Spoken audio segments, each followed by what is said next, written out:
But we all know she don't like this man no more. She don't like him. She don't want him. Because then everybody knows that that's who you want. So if it turns out that it's not her, the person is already disappointed before you even start the date. Shush. Shush. Hi people, welcome back. If it's your first time, my name is Talia Adewale and this is DISBYDEM. Today I'm talking about Love After Divorce episode 5. We are getting into the thick of things, people. So let's just dive on in because like you know, the episodes are over an hour long and there is a lot to cover. So we start out at the lake or the pond at the cenote, what did it call? The cenote place that the Pita Pat group went to in Mexico that had the limestone formations and then kind of like a water body under. So the team that went here consists of Jerome, Ricky, Tom, Harry, and Sora. Jerome knows, like he just knows how to enjoy himself, regardless of what anybody's doing. Jerome will have a good time. Now I think that is great for him. No, you know what? I wouldn't change anything about that because if you are planning to live your life with somebody, if you're planning to marry somebody, they should see you at your best and at your worst and as who you are. So I was initially going to say maybe he needed to turn that down so that the girls are more approachable, but no, fuck that. This is him. He needs to live his life and be happy with the way he is.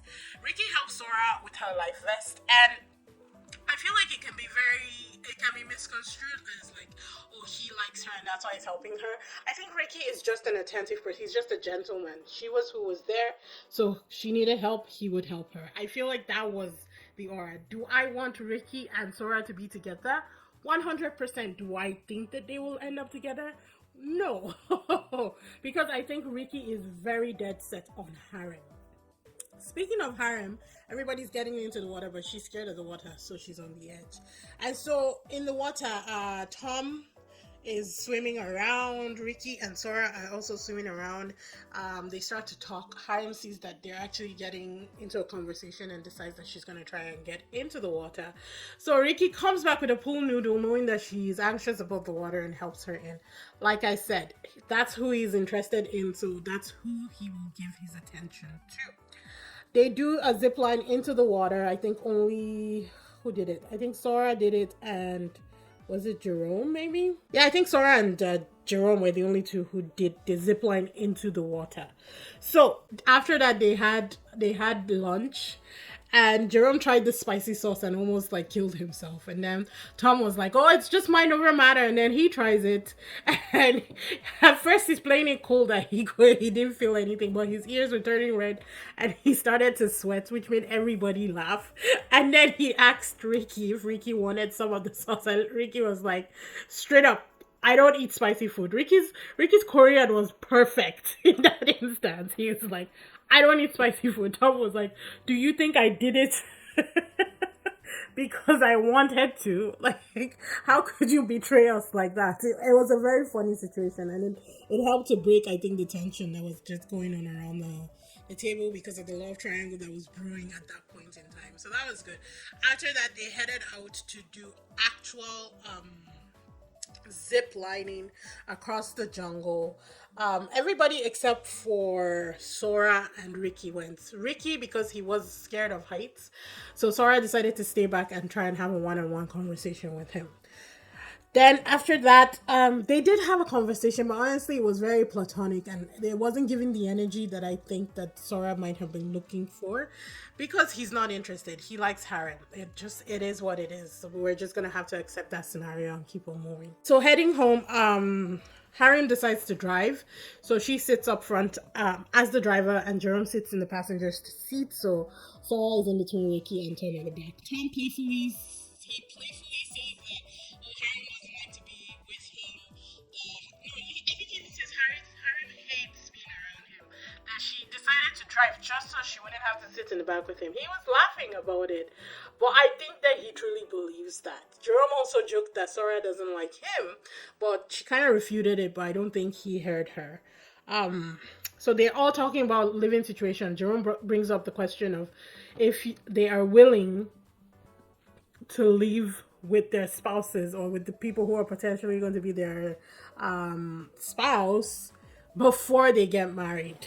Harem said no, that she does not want to live with anybody before marriage.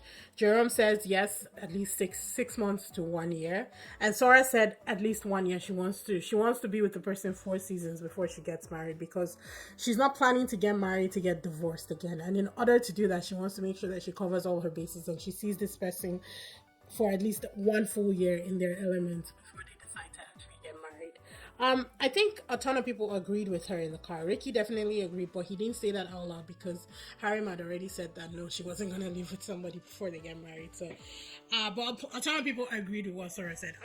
Honestly, Sarah was fitting wisdom, and I agree with her 100%. But Harry also made some great points about dating and feeling approval from human beings. So she talked about how after she got her divorce, on the few dates that she went on after that, that just the fact that she was giddy about somebody listening to her, about feeling heard, like she didn't even know that that was something she was lacking in her marriage, and when you get divorced, like, first few years are just for you trying to become a human being, again, just to feel some kind of normalcy before you actually start putting your heart into things and start dating somebody. And I thought that those were really solid points for her to make, because I've heard. I don't know what it feels like. I don't intend to know what it feels like, and I pray to God that I never find out what it feels like. But I've heard that that's what it's like when people get divorced. It's almost like you're a shell of yourself when you come out of the marriage, and it's like finding yourself all over again, and who you are outside of being in a relationship with this person. So now they move on over to the risky team, which consists of Dewey, Jimmy, Benita, Jisoo, and Heejin. The girls are all in the back of the car and the guys right up front. Jisoo straight up asks everyone in the car if there's someone specific they are now looking at or if they still have multiple people. She said that she's willing to make the first move just to let the person know that she is interested in them. So after that, the ball is in your court, which I thought was brave. And it's her basically saying, I think she was basically hinting to Jimmy that I'm coming for you, Jimmy, because that's who she likes. And she has made that known because she asked him out on a date.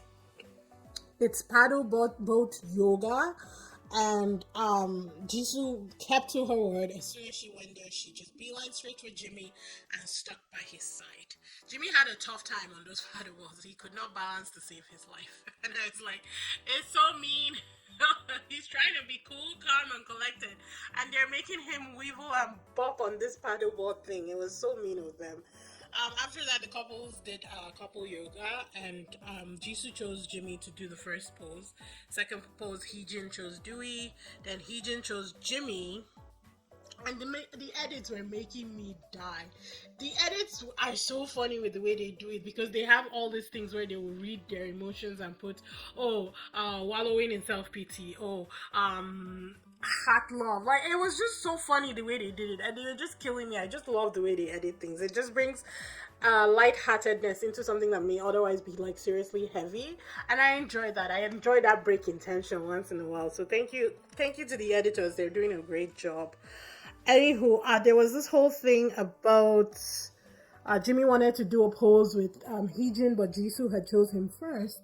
Then he asks Heejin to come and do it with him, and she says, no, you're tired, you go, I'll do it, And he was really upset after that, to be honest, because I think he really did want to do one-on-one with Heejin. However, her explanation was that she had just seen him, lifting a girl up and carrying a girl throughout this whole scenario, and that it wasn't really attractive to her. So she wanted, plus she felt like he might be tired, so she wanted to give Dewey a chance to do it. I do think that it's 50-50 that she was upset that he was doing it with another woman. But again, you're on a double date. Like, there's 3 girls and 2 boys. It's bound to happen. Sometimes you just gotta tuck that ego aside and go for what you want. If this man is who you want, what are we doing? Yeah, now, Heejin, what are we doing? Back at Dolsing House, everybody is now back at home. They all came back together.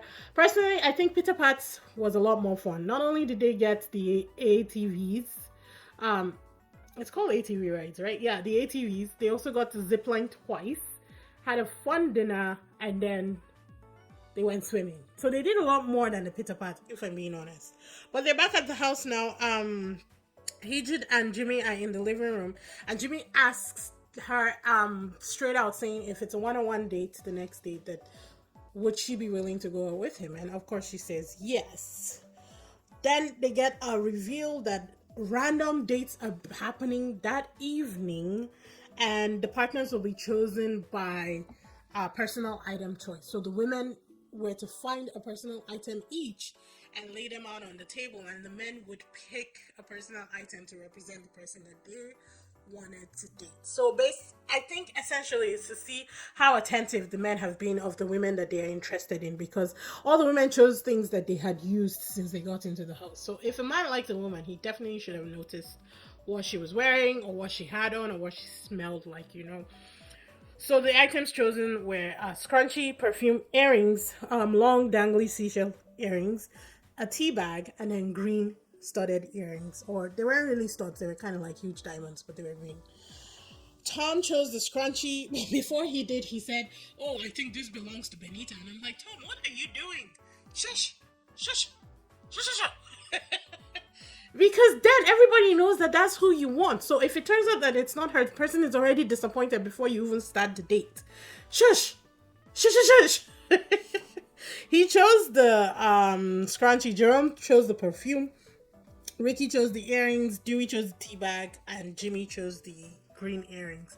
Jimmy didn't have a choice but to choose the green earrings because they were the last on the table. They had thrown dice, and highest score went first, lowest score went last, obviously. So it just turned out that Tom got the highest, Jimmy got the lowest. The scrunchie belonged to Jisoo. The perfume was Benita's. The earrings were Harem's. The tea bag was Heejin's, and the green earrings were Sora's. So the dates were Tom and Jisoo, Jerome Benita, Ricky and Harem, Dewey and Heejin, Jimmy and Sora. When Jerome chose the perfume, Benita said that she was disappointed because he didn't seem to really think about his decision before choosing the perfume. But he didn't just grab the perfume. He looked at it. He opened it. He smelled the perfume. So my conclusion is Benita is off Jerome. She doesn't like him anymore. She doesn't want him. Because it doesn't matter what he does, she'll always find fault in anything that he does at this point in time. Which is so sad because I think Benita is whom Jerome really, really likes. Which sucks because he hasn't really paid attention to anybody else in the house, which makes me believe that he truly might be standing alone at the end of this thing, which is just so sad. Sora was a little upset because obviously she was the last person picked. But Jimmy in the confessional said that he was pleased that he got Sora because he wanted to have a conversation with her. So at least that really put my mind at ease a little bit that it's not going to be like a pity date. He actually will put in the work to see if he can get to know her. So I was happy about that. The MCs, it cuts to the MC and they hope that it works out for Jerome and Benita. But we all know she don't like this man no more. She don't like him. She don't want him. It's not going to. I hope it does. But honestly, I don't like the way that Benita has been treating him. I get it if you fall, out of infatuation or whatever, of interest with somebody. But, she's a little bit too ruthless about it. You know how Sora is very, direct? But that's her nature. Benita is just cutthroat and just being ruthless about it, especially with Jerome. I don't like the way she's playing with him. So Benita is on the fence for me. But again, I'm still giving them patience and grace because it's only episode 5. There's still 9 to go. So let's see how it pans out. After episode 7, I can start really cutting people off and just, going on my way. Okay, so Jimmy and Sora's date. Jimmy was extremely charming. He opened the door for her. He pulled out her chair. He took pictures of her. He caught her food. He was very, very attentive during this date. So I have to give Jimmy props. This is the charming nature that has won him so many dates because he's the one who's dated the most out of all the divorcees, right? So absolutely 100% I give him props for treating her like a lady and making her feel very comfortable throughout this entire date. She then goes on to express during the confessional that she has low self-esteem when it comes to love, and I was like, whoa, did not see that coming. She's such a self-assured woman that I did not see her having, insecurities about something like this, but it makes sense. She's been through a divorce, so obviously there's things that have eroded or have, really hit her self-esteem hard coming out of her previous marriage. So I was very happy about this date and about how Jimmy made her feel. Even if she does not have a romantic relationship or connection to him, at least that one night she felt good, and it's a very good step towards building back that self-esteem, because I think Sora is amazing. I would date Sora if I could, you know, that kind of thing. Like, I really, really like her. So I was happy about that for her. They get a text that they're about to reveal, that they get to reveal what region they live in the USA. Jimmy lives in New York and Sora lives in San Francisco. It's a 6-hour flight between the two of them. So I don't think that that is going to work. But I don't even think that Sora is romantically, you know, attracted to Jimmy in any way. I think maybe that might just be a friendship in the end. They cut to Ricky and Harem's date, and he knew that they were her earrings from the beginning. I also think that it was a smart move for her to wear huge dangling earrings, kind of like a poke poke nudge nudge, like, if you notice this, then you should know what is mine on this table. But he knew. He said he'd seen her wearing them when she first came in, or one of those. He'd seen the earrings on her at some point, so he knew, because he wasted no time. He reached, as soon as it was his turn, he reached in, grabbed those earrings and kept them. They seemed like awkward teenagers at the beginning. But they're both very awkward people. Ricky is just, he wouldn't talk unless you talk to him, and she's always like, you make the first move. But it really got deep towards the end of the episode. In their dates, they seem to actually start talking about things and going deeper into a lot of stuff, and then it is revealed that they should reveal their region, and she lives in Seattle, but his will have to wait until next episode. But from the way he was acting and reacting, I think he lives far away from her. So it's gonna be very interesting. They do a flash forward, and they show what's it called, Dewey talking to her. Ricky comes into the room and Dewey says, "Can I have a second?" So I'm like, it's getting dicey. It's really getting dicey. Things are heating up in Dolsing house, people. The partners are starting to form. You can see the bonds starting to form. Things are beginning to almost get solidified. So I'm very obviously invested. I'm very, very excited by this series. I'm hopeful for the people that I like. You know, I'm hopeful for all of them, but particularly hopeful for the people that I like. Jerome and Sora are my two people, and I have a feeling that they will be standing alone at the end of the series, but I just pray and I hope that they don't. You know, that's all I'm wishing for at this point in time. But yeah, I'm really loving it. Hope you guys are following along as well. Please comment, let me know what you think. Let me know what you think about the dynamic and everybody, and the couples forming, who you see going the distance, who you see maybe not, maybe working out. But yeah, comment, let's dialogue, and let's get this thing on the road. But I hope you guys enjoyed the review and the recap. I will see you in the next one. Bye.